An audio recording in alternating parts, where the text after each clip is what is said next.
How do current events influence marketing, and what are the challenges for business? Don't go away. We'll be right back.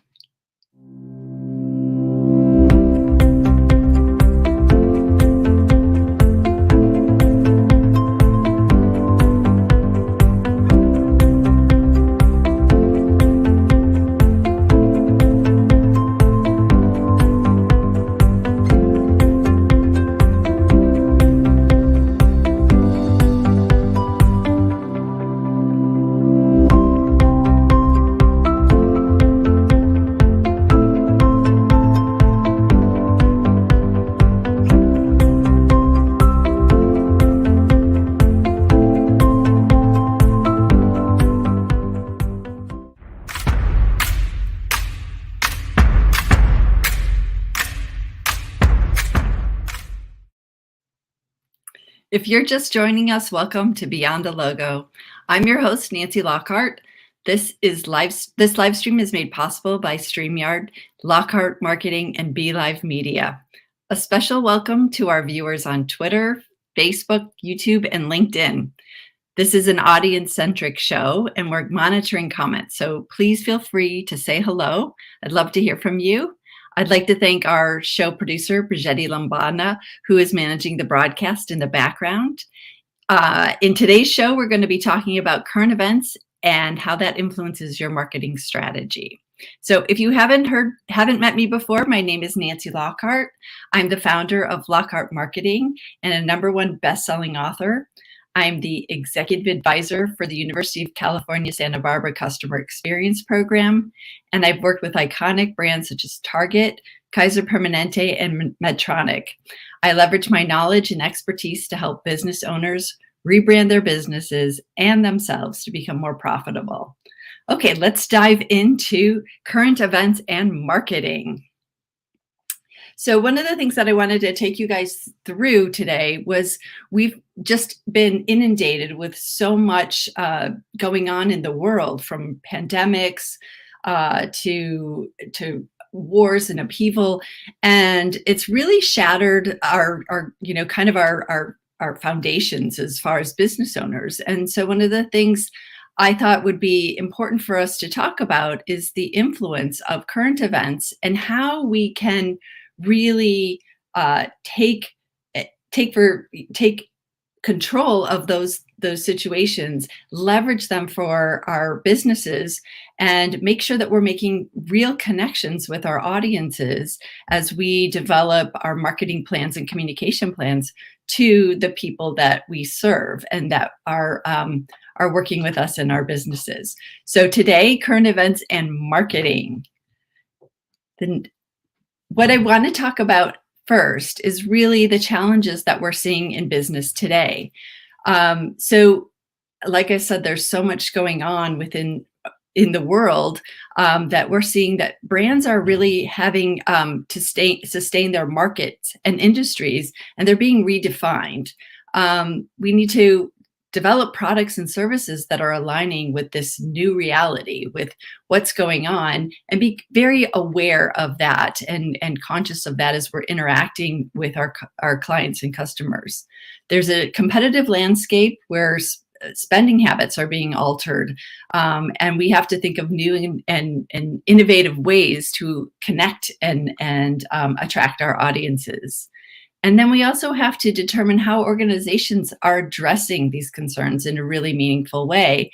Like I said, this is an opportunity for us as business people to connect with our audiences in a new way, in a way that really can impact them and solidify the relationship that you want to have with your target and key clients.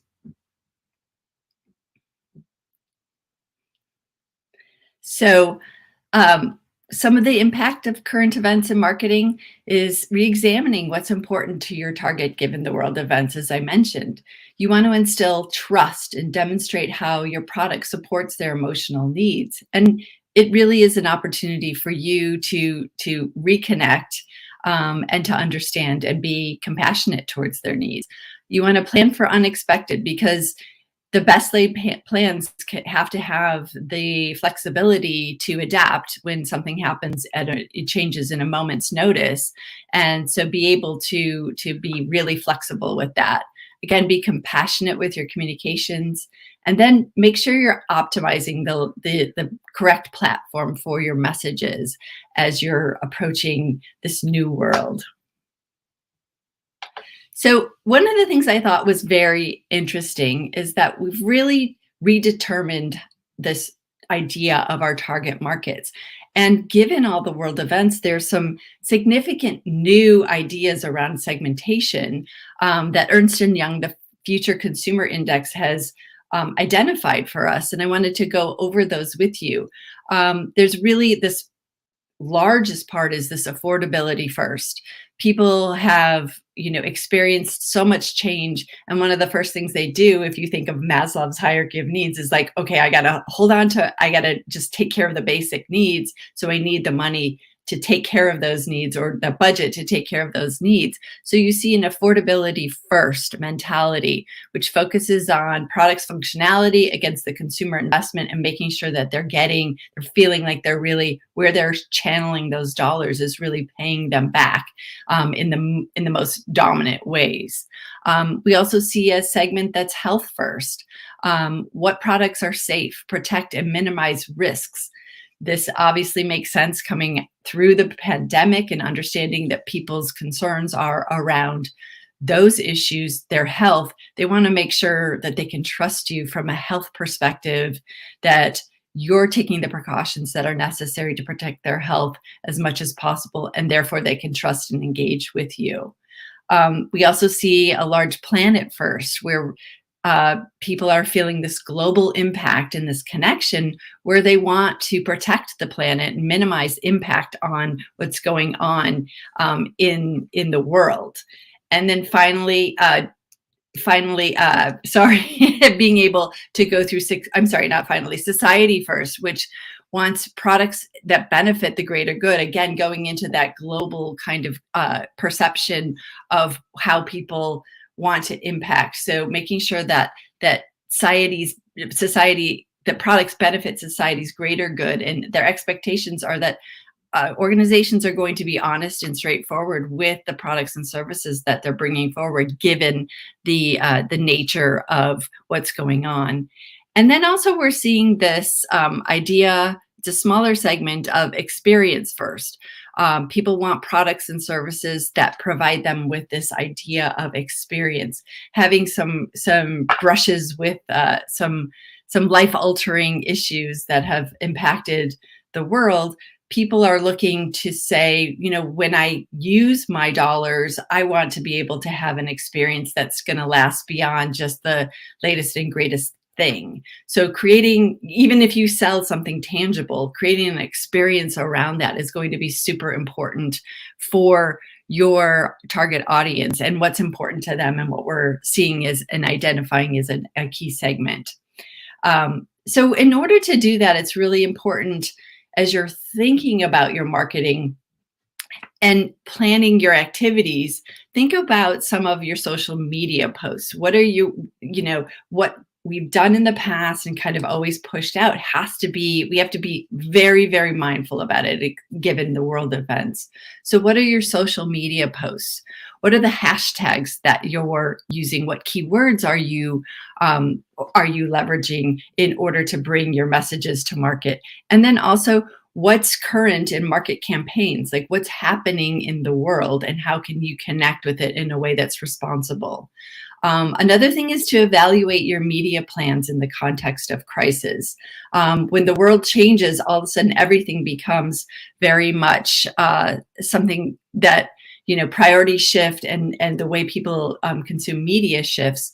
And so you want to make sure that you have the right message in the right media, so as to maximize the benefit for your organization, and certainly not to offend anyone.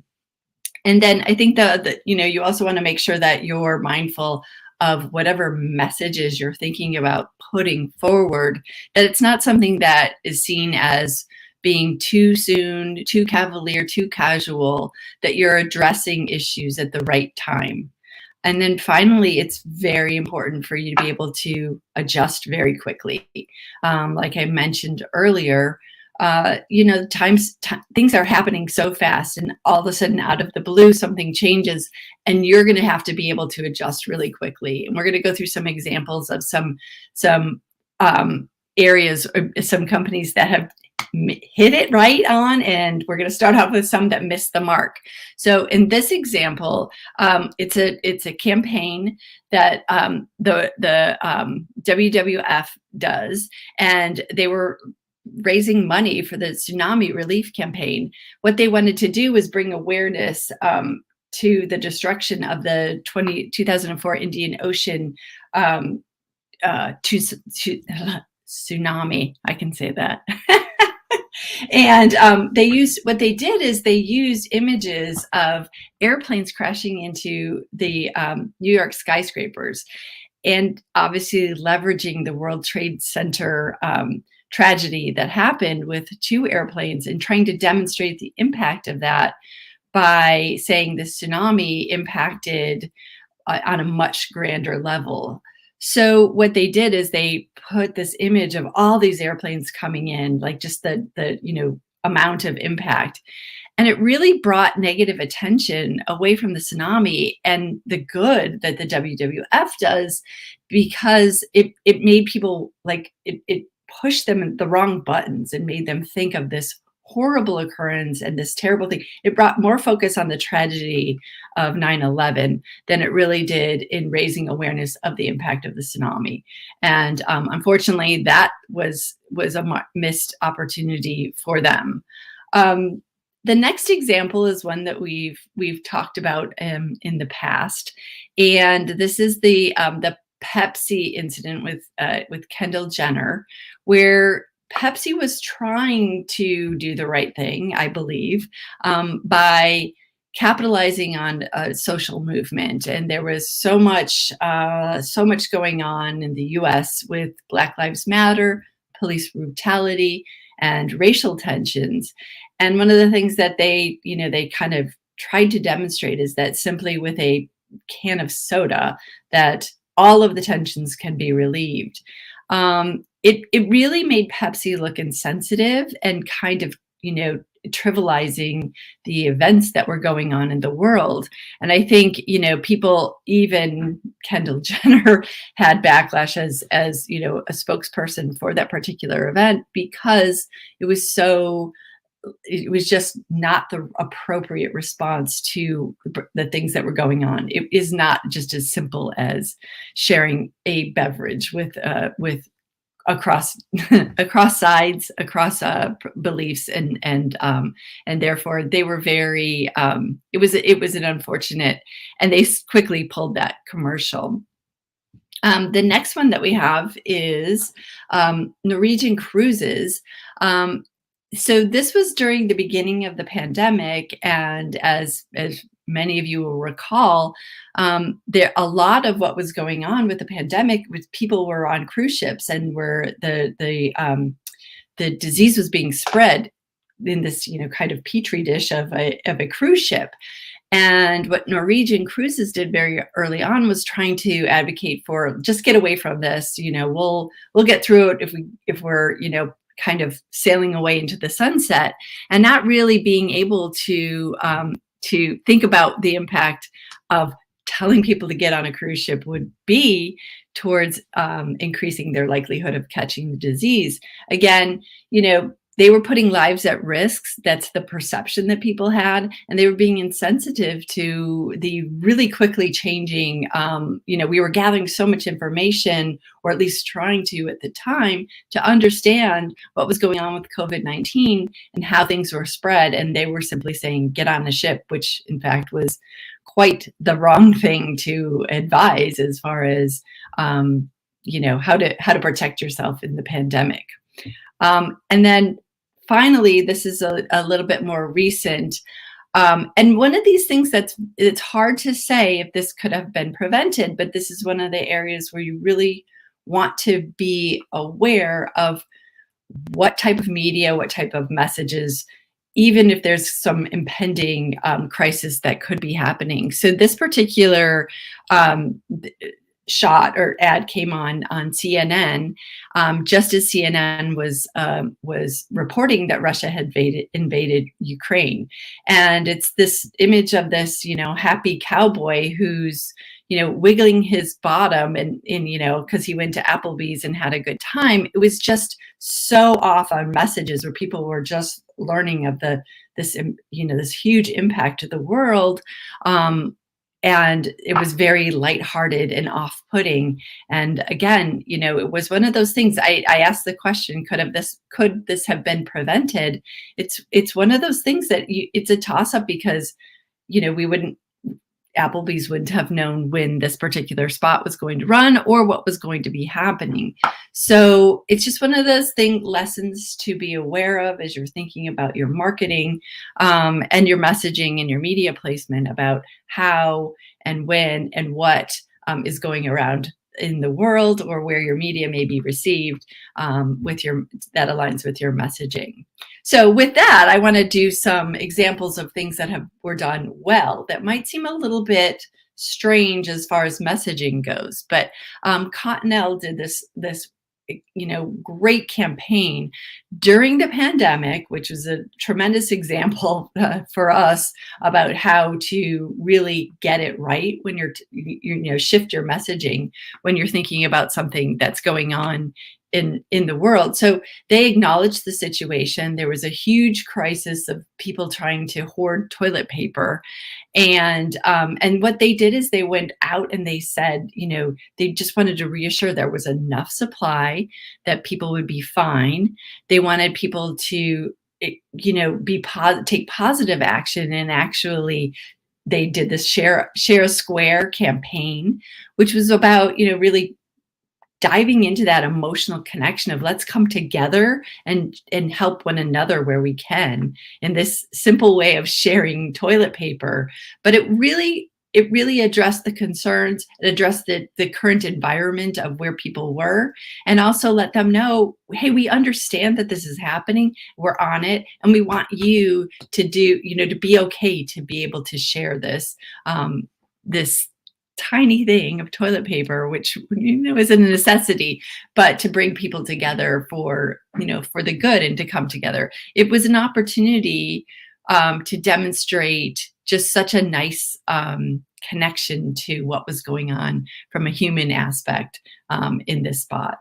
The next one, again, another kind of an unusual message that Uber put out. Again, at the height of the pandemic, they did the Stop Moving campaign. They actually engaged filmmakers to take movies. So these are very homespun movies of their views of staying at home and not going out. And the whole idea around this, which was really amazing, was that Uber was encouraging people not to use their services, and to be aware that we provide this service, but it isn't, at this time, it isn't smart to go out and to travel using Uber, to interact using Uber. And it was interesting because even their largest competitor, Lyft, acknowledged that the impact and effectiveness of the campaign was really smart and really wise, as far as letting people understand, we get it. We don't want to endanger you. We want you to stay home. And then also on the flip side is engaging, this filmmakers to take these images of what it means to stay at home and what it looks like staying at home, some of which are, quite beautiful imagery that they were able to capture of people taking a pause to just look outside when, the world goes by so quickly that you don't have the opportunity to do that. So it really was a kind of a well done perspective of, reassuring people, engaging, from a viral perspective, and then also letting people know that, it was okay to just stay home, and it was important to just stay home. And then finally, we have, this was kind of a humorous address of what was going on with the pandemic. and it was with extra gum. And this was a little bit after the initial crisis, when we start to see a little bit of hope of getting back together. And it just shows, it gives you a positive perspective using humor that shows how, how much we want to connect and how exciting it's going to be when we all get to connect. And by the way, you want to have really fresh breath, which sounds trivial, but the way they portrayed it was humorous, and it addressed this relief that we all had of like, oh my God, I know I felt it. I cannot wait to just put my arms around someone and give them a hug. It gives a sense of relief. It also gives a sense of hope. And, at a time when we really need that kind of levity, it was well placed and well timed. You could argue that if this was done earlier in the pandemic, it might have seemed very trivial and trite, because we were just dealing with going through this like shutdown and isolation, where those other brands were really addressing that. And as we moved, through this pandemic, seeing that opportunity for hope and for that reconnection with people was really brilliant for Extra Gum to be able to demonstrate this from this perspective. So it was just really being smart about timing, about messaging, about understanding your target market, and being able to really relate to the feelings that were going on with society and how to maximize. In a crisis, it's an opportunity for you to connect, maybe not to actually like sell product, but to connect with your audience in a way that's like, we're in this together and we're working together. So finally, what I wanted to just make sure to take away is that you want to be able to create positive perceptions for your brand building and reinforce a positive reputation in crisis. And the best way to do that is to really be smart about your audience. Make sure that you understand their journey and what appeals to them, and what feelings you ultimately want to convey, and what part your product or service can play in making that feeling come to life, or to understand how to soothe or to celebrate, depending on what the event is. Make sure that you use clear messaging when you're showing support, and not just, like I said, a way to increase sales. This is an opportunity for you to connect on a brand and emotional level, to be there for your target audience, and to know that you have a relationship that goes beyond the sale of your product or services.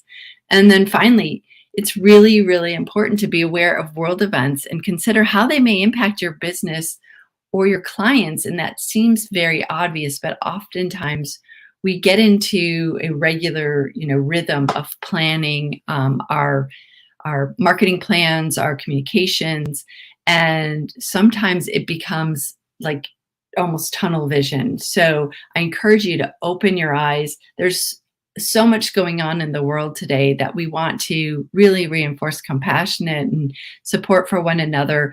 And we can do it in very simple but very powerful and connecting ways.